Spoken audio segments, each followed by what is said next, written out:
Sir, जब एक user अपना मोबाइल फोन रिचार्ज कराता है तो उसे अपने रिचार्ज प्लान के हिसाब से डेली की डेटा लिमिट मिलती है 1.5 GB, 2 GB या 3 GB प्रतिदिन। लेकिन ये डेली की डेटा लिमिट जो होती है रात 12 बजे समाप्त हो जाती है जैसे ही दिन खत्म होता है, और ये अनयूज डेटा जो है ये फोरफिट हो जाता है, ये अगले दिन रोल ओवर या नेक्स्ट डे कैरी फॉरवर्ड नहीं होता है। कंज्यूमर से पैसा तो पूरे डेटा का लिया जाता है, लेकिन ये अनयूज डेटा जो बचा हुआ डेटा होता है ये एक्सपायर हो जाता है जैसे दिन समाप्त होता है। सर, फर्ज करिए कि महीने की शुरुआत में आपने अपनी गाड़ी में 20 लीटर पेट्रोल भरवाया, महीने के अंत तक 15 लीटर पेट्रोल कंज्यूम हो गया, 5 लीटर बच गया, तो क्या महीने के अंत पे पेट्रोल पंप वाला आकर आपको कहता है कि 5 लीटर पेट्रोल वापस कर दो क्योंकि उसकी वैलिडिटी समाप्त हो गई? नहीं, क्योंकि आपने पैसा पूरे 20 लीटर का दिया है। ठीक इसी तरह जितने डेटा का पैसा हमसे लिया जाता है उतना डेटा हमें यूज करने दिया जाए, वो एक्सपायर ना हो। ये हमारे मेहनत के पैसे से खरीदा गया डेटा है। और सर, चालाकी देखिए, आजकल के रिचार्ज प्लान्स में डेली की डेटा लिमिट होती है, मंथली की डेटा लिमिट नहीं होती, क्योंकि मंथली की डेटा लिमिट के अंदर मैक्सिमम डेटा की खपत का कंज्यूम करने की प्रोबेबिलिटी यानी कि संभावना ज्यादा होती है। एक महीने के भीतर या मान लीजिए 4-7 दिन कोई व्यक्ति व्यस्त है या बीमार है,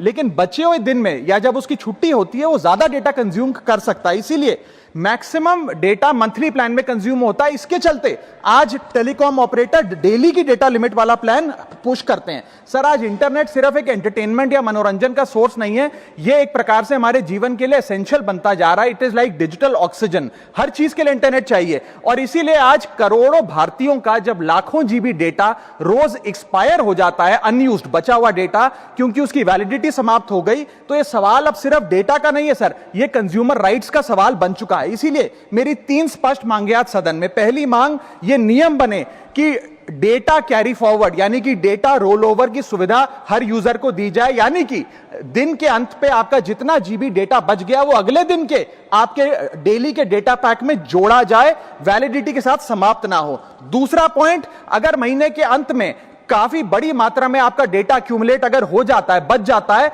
तो यूजर को ऑप्शन दिया जाए कि इस डेटा की वैल्यू का एडजस्टमेंट वो अपने रिचार्ज प्लान के अगेंस्ट कर सके, यानी कि अगले महीने वो जितने वैल्यू की रिचार्ज कराता है उसमें से छूट मिले, डिस्काउंट मिले अनयूज डेटा की मार्केट वैल्यू के अनुसार। जैसे कि बिजली की खपत आप जितनी करते हैं, जितने यूनिट, उतना ही पैसा भरते हैं, ठीक उसी तरह जितने जीबी डेटा कंज्यूम करें उतना ही पैसा वसूला जाए, उससे ज्यादा ना वसूला जाए। और थर्ड नियम जो बनना चाहिए वो ये है कि अनयूज डेटा को आपका डिजिटल एसेट माना जाए, और जिस प्रकार से हम पैसा ट्रांसफर कर सकते हैं, डेटा ट्रांसफर अलाउड होना चाहिए। यानी कि यदि आज मेरा कुछ बचा हुआ डेटा है डेली पैक के अनुसार, मैं अपना बचा हुआ 1-1.5 GB अपने परिवार वालों को ट्रांसफर कर सकता हूं।